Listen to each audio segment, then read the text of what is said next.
Good morning. Ayan, gumawa ko ng homemade longganisa para naman may magawas maghapon.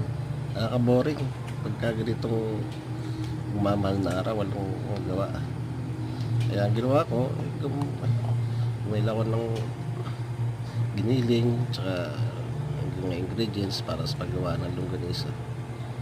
Okay lang naman din para pang-consumo namin ng mga bata. Malalaking hiwa ngayon ginawa ko dahil hindi naman pambenta, pangkain lang naman. Okay lang.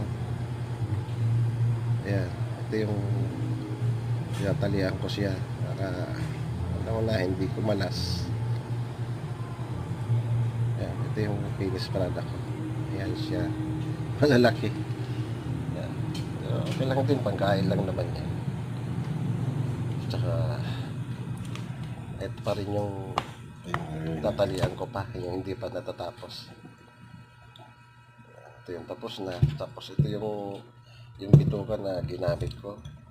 Bituka ng baboy yan. Marami pa ako ilalagay dyan.